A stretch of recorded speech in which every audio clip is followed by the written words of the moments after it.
Salut à tous, on se retrouve pour l'épisode numéro 407 de l'After Zap Image. On va débuter avec des infos du côté de l'Olympique de Marseille, des infos qui concernent le futur entraîneur marseillais. Une piste sérieuse en ce début de semaine, c'est le technicien portugais André Villas-Boas qui pourrait devenir le nouvel entraîneur marseillais. En tout cas, il va rencontrer la direction phocéenne en ce début de semaine. C'est un entraîneur qui a quand même une certaine expérience du plus haut niveau. Il est passé par de nombreux championnats et a quand même obtenu de bons résultats un petit peu où il est passé, même si notamment en Angleterre ça a pu être un peu plus compliqué pour lui. Ensuite, déclaration d'Habib Beye, il nous dit: si Marseille veut reprendre une bonne direction avec des valeurs et un élan sportif, je ne pense pas que ça soit une bonne solution de garder Mario Balotelli. Pour moi, ce n'est pas un joueur de collectif. Je pense vraiment qu'il a tout résumé à Habib Beye. Si l'OM veut repartir sur de bonnes bases, parce que c'est le cas pour l'Olympique de Marseille avec cette saison complètement gâchée, complètement foireuse, il faut repartir sur de bonnes bases et je pense pas que Mario Balotelli soit un homme qui puisse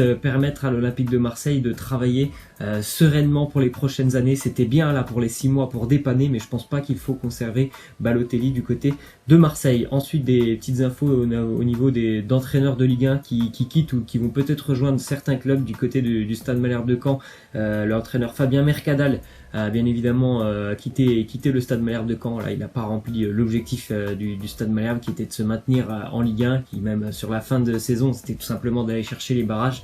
Ils n'ont pas été capables de chercher les barrages, ils sont relégués en Ligue 2, donc Mercadal ne sera plus l'entraîneur du Stade Malherbe de Caen. Et du côté de Guingamp qui descend en Ligue 2, une piste aussi assez sérieuse et qui est même la priorité des dirigeants guingampais, c'est l'arrivée de Pascal Dupraz. Ensuite, une autre info aussi du côté d'un autre club breton qui lui monte en Ligue 1, le Stade Brestois, qui va se séparer donc de Jean-Marc Furlan. On pense à l'ancien entraîneur dijonnais Olivier Dalloglio, qui a même eu déjà normalement un contrat de 2 ans qui aurait été évoqué pour l'ancien coach dijonnais. Ensuite, du côté de Dijon, une prolongation de contrat pour Florent Balmont. On rappelle, il a quand même 39 ans, Florent Balmont.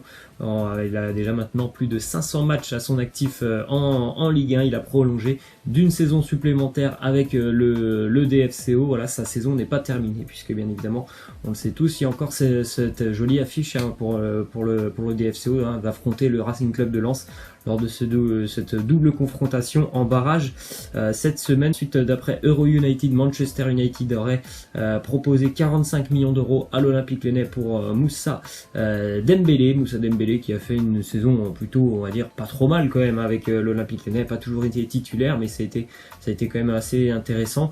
C'est un joueur qui a un profil vraiment pour jouer dans les championnats anglais. D'ailleurs, il vient du championnat écossais. Voilà, c'est des profils assez similaires avec beaucoup de jeux basés sur le physique, et aussi c'est un joueur quand même qui est assez complet offensivement. Une autre des infos du côté du Paris Saint-Germain, une déclaration de Ludovic Obraniak. Il nous dit: ce club a eu la capacité sur une demi-saison de tuer une légende. Tous les joueurs qui passent par ce club, il leur arrive des choses incroyables. Il y a forcément un contexte, car ce n'est pas devenu un mauvais gardien du jour au lendemain. Il parle de Gianluigi Buffon, qu'on a vu vraiment en difficulté sur la dernière journée de Ligue 1 du côté de Reims, coupable quasiment sur les 3 buts rémois. Et ça a été une saison très compliquée pour Buffon. Au-delà de ça, on sait qu'il est très âgé, Gianluigi Buffon. Mais il est vrai quand même qu'il a fait quand même énormément d'erreurs cette saison. Et je pense que, comme le dit Obraniak, il y a un contexte qui favorise tout ça du côté du Paris Saint-Germain. Les joueurs certainement ont du mal à travailler sereinement, tranquillement. Il y a quelque chose qui favorise des échecs sur le terrain. C'est assez spécial. Ensuite, déclaration de Marquinhos. Il nous dit: j'ai envie que Tourelle reste. On parle tous les ans de changement.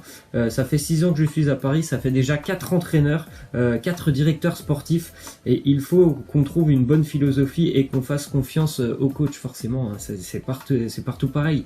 Et au bout d'un moment, s'il n'y a pas une certaine continuité dans le groupe, comme je vous en ai parlé un petit peu ce week-end de mes 4 équipes qui m'avaient déçu en Ligue 1, s'il y a un moment, il y a toujours des changements, tu peux pas travailler. Forcément, si ça change tout le temps, tu peux pas construire une équipe. S'il y a un nouvel entraîneur, un nouveau directeur sportif, si à un moment tu joues en 4-4-2, si à un moment tu joues en 4-5-1, enfin bref, s'il y a tout le temps des changements, c'est très très compliqué d'atteindre des objectifs effectif, et c'est le cas pour le Paris Saint-Germain, comme il le dit, 4 entraîneurs, ça fait beaucoup quand même sur 6 ans. Ensuite, une déclaration d'Habib Beye sur Kylian Mbappé, il nous dit, vous vous rendez compte qu'on est en train de dire que c'est un problème pour Paris. Moi, personnellement, j'aimerais avoir un problème à 300 ou 400 millions d'euros. La force de Paris, c'est d'avoir Mbappé sous contrat. Oui, jusqu'à preuve du contraire, Kylian Mbappé, il est toujours parisien. Après, on va pas se mentir, quand même, les déclarations qu'il a sorties il y a une semaine, franchement, je pense qu'on n'est pas nombreux à avoir compris ce qu'il voulait dire avec ces déclarations Kylian Mbappé. Et c'est vrai que ces déclarations, elles ont un peu certainement troublé tout le monde du côté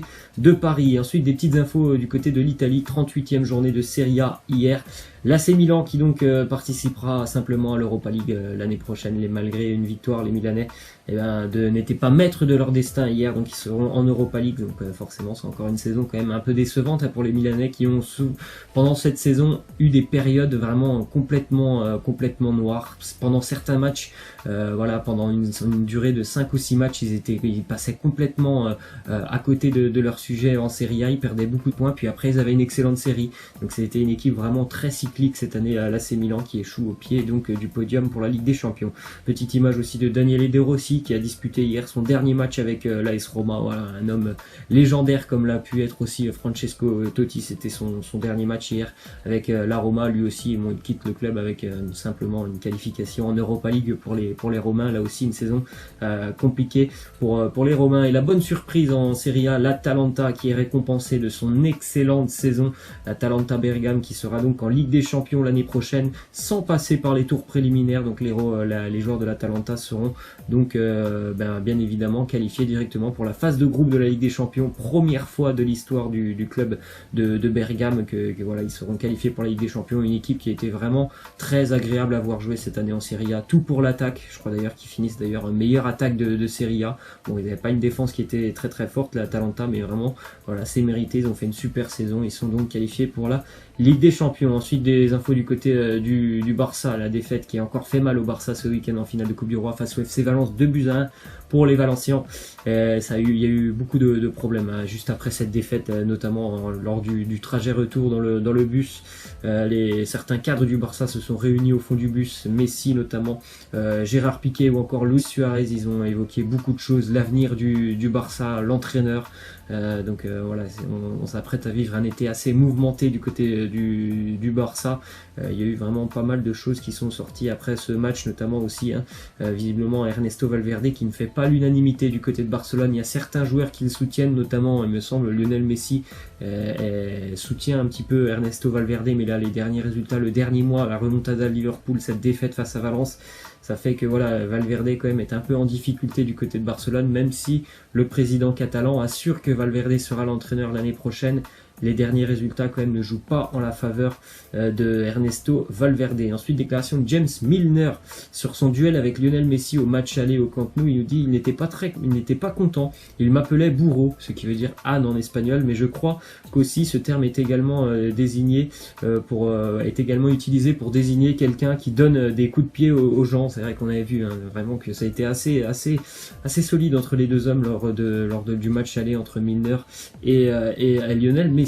Ensuite, du côté du Bayern Munich, quelques infos. Déjà, Manchester City qui va s'entretenir avec Leroy Sané pour tout simplement tenter de le conserver, de lui octroyer une nouvelle prolongation de contrat, puisque Sané il est vraiment tout proche en ce moment de s'engager avec le Bayern Munich, mais voilà, Manchester City va tenter un dernier coup pour tout simplement le conserver. Déclaration de Joachim Le sur Sané, il nous dit le Bayern est toujours une bonne destination, il connaît l'Allemagne, il s'y sent bien, ça lui ferait du bien, il s'est toujours senti à l'aise en première ligue, même s'il n'a pas beaucoup joué cette année. Je dois lui parler la semaine prochaine, le sélectionneur allemand qui va certainement lui dire tout simplement de rentrer au pays et d'aller pourquoi pas tenter un nouveau challenge du côté du Bayern Munich qui va avoir un certain renouvellement d'effectifs cet été, donc c'est peut-être le bon moment pour le roi Sané de rejoindre son pays natal. Ensuite, déclaration de Louis Ness sur Jérôme Boateng, il nous dit il ne semble plus avoir sa place au Bayern. En tant qu'ami, je lui recommanderais de quitter le club, il a besoin d'un nouveau défi. Je vous en avais parlé la semaine dernière, il n'a pas beaucoup joué cette saison, ça fait même quelques années qu'il ne joue pas énormément de matchs quand même en Bundesliga. Déjà que la Bundesliga, il y a que 34 matchs par saison. Il en fait une vingtaine en général, Jérôme Boateng. Donc c'est peut-être aussi pour lui le moment d'aller chercher un nouveau défi, et notamment l'Inter Milan qui est intéressé.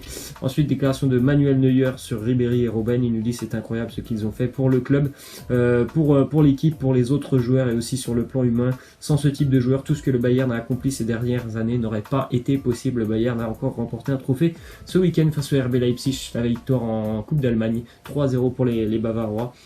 C'était voilà deux hommes qui ont été ultra importants pour l'histoire du Bayern. Ensuite, une autre info, les propriétaires du Paris Saint-Germain, le fonds d'investissement qatari qui s'intéresse de près maintenant à un club anglais, Leeds United. Leeds United est vraiment un club qui a un certain potentiel en Angleterre.